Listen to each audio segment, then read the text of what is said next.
Hey everybody, this is Josh, and as always, this is Josh Got Bored! Yeah! Insert logo. Yeah, so I'm gonna need a budget to make that pretty. So today, we're talking about making tabletop miniatures. Now, tabletop miniatures come in all different shapes, sizes, assorted. This would be the first category I'm going to cover real quick. This is what's called a static pose. Now, what do I mean by static? Well, the entire posture, everything is in tight. This is as if it was not moving. Now, these are a lot easier to make because not much is coming off them. If we look at this very simple desert polywalk, it's a little old lady one, there really isn't a lot of detail, there isn't any motion, there's not really anything coming off. Now, if we were 3D printing, we'd say this thing doesn't have much overhang. So this would be static motion, or a static pose, I should say. Now the other is dynamic posing. So, thrusting out, sense of action, limbs actually projecting. You have legs that are spaced apart, material coming off. Ooh, we would call that a significant overhang, or underhang, or thingy-majiggy. Now, this one is relatively difficult because you have two tiny little contact points here, and the rest of the weight and everything is on those points. So, why do we care if it's static or dynamic? Well, this is easy. This is hard. This is hard because it requires an armature. So today, we're going to learn how to make an armature.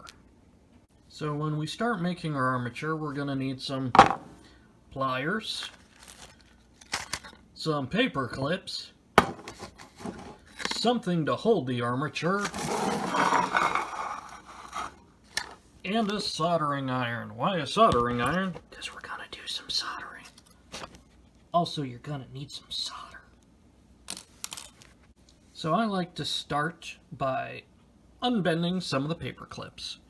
Now, another thing I like to do is have a miniature on hand for a frame of reference, ideally of the species, thingy, whatever you're trying to make. Now, this miniature I did not actually make. This one is from Wizards of the Coast. This is... that's a good question. What the heck is it? A northern fighter. I don't think that'll focus. Nope, it won't. But you can tell it's Wizards of the Coast because it actually says what it is right underneath. Okay, so I'm going to start with a longer than necessary piece. Now, what I'm doing right now is using his body as a baseline for my measurements. And I'm just going to make some little kinks in there.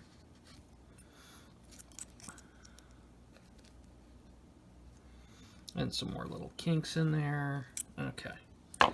So, what is this piece? Well, this is essentially going to be my spine and part of my leg. Now, I'm going to keep this one a lot longer than what I need, because I always like to have one extra long piece to work with.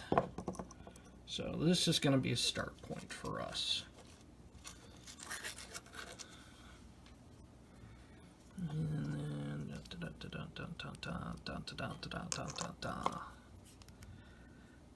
yeah, some awesome music would be totally cool right now.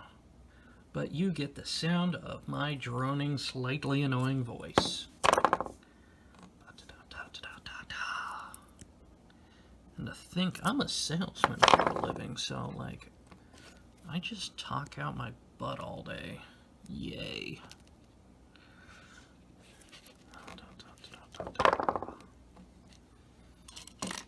Okay, I want to bend this because I want a little more dynamic movement. Dynamic movement.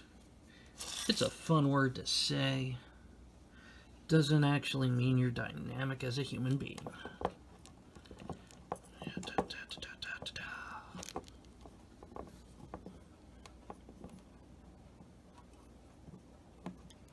So, as you can see, I have 2 prongs on this thing. That allows me to line up 2 thingies. Now, why is that awesome? Well, you might notice that my hands shake, because, you know, so full of excellence. That and mostly a diet of caffeine. So, I have my 2 pieces where I want them loosely. And then we are just going to add some fun little solder. Now, if I had some flux, this would be awesome. So, right now I'm just trying to get some temperature on this. And you don't have to be perfect. This is not soldering circuits or anything. This is just bonding some pieces together. And as you can see, I am not actually using the solder so much on the bit that actually has the soldering iron against it. I'm just using it for heat to kind of fuse these globby little bastards together. There we go.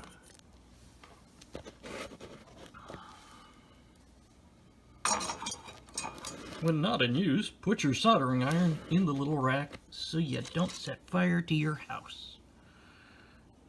Dun, dun, dun, dun, dun. So, I want this guy holding a sword.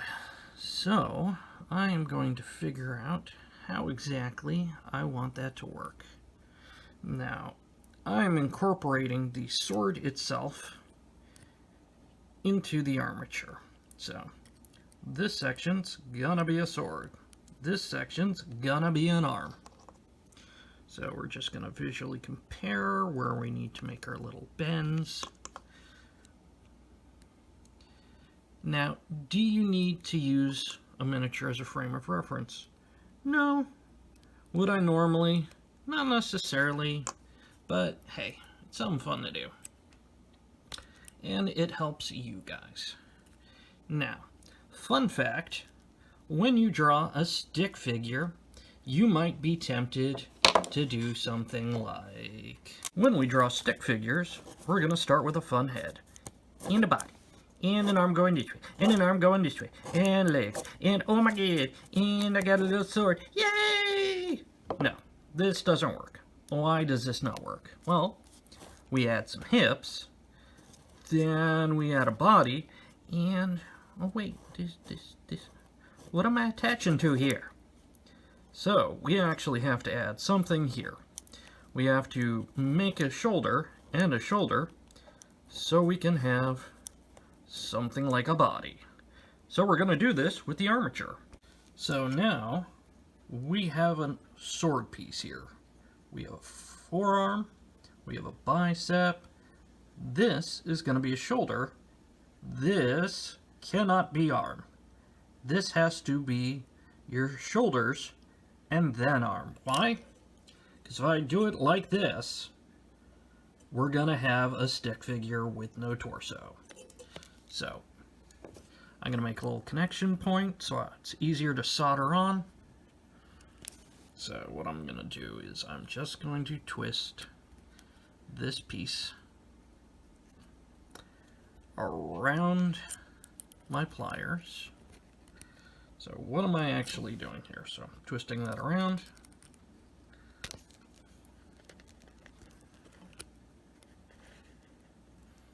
And I've twisted a nice little loop, which I'm going to shrink a little bit. And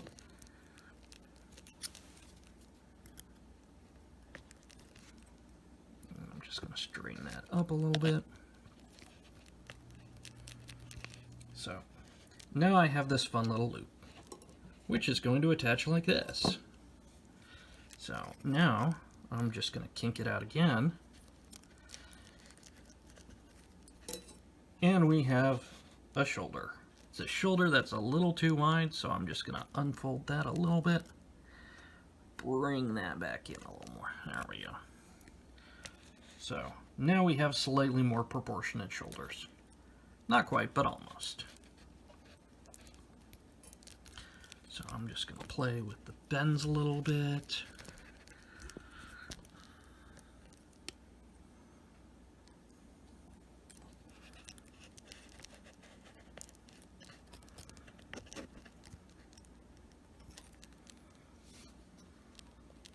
I could finish tweaking this and bending this. So what I'm going to do is I'm going to get ready to solder this noise. So I'm just going to keep one leg pinned in, and then I'm going to grab the shoulder, play with the body language a little bit. I kind of like that. A little bit of lunging forward. Gonna have to mess with the legs a little bit. And right now the elbow will be going into the torso. So we're just gonna flare out the motion a little bit. Okay. Okay. So we're having some that's starting to look like it's gonna stab you in the face. Yes! Stabby, stabby, face, face. Don't stab people in the face, please. And if you're gonna stab people in the face, say Jimmy Shaw's Tidbits did it, and not me. I was somewhere else. I was in Canada at the time, officer. I have no idea why that child was stabbing people in the face. Or adult. I don't like to be ageist. Well, a little bit. Children are evil. What? That's horrible to say. Okay, so I have a nice little solder blob on there. If Lewis from RossmanGroup.com was to see this solder job, he'd probably hate it. He would also probably go, "Hey, where's your flux?" And I'd go, "Hey, this is not a $1,200 board. This is 10 cents worth of paper clips." Okay, I'll let that cool for half a sec. Well, that should be cool enough. So we're just going to unclip that, unclip that. So we have the beginning out of an armature. Now, like I said, I like to keep something on hand so I can do some comparison work rapidly. And as we can see, this doesn't quite line up with our proportions. That, and I want, as I said, dynamic movement, not stiff and rigid. So what I'm going to do is I'm going to flare out the knees a little more. Maybe a hair too much.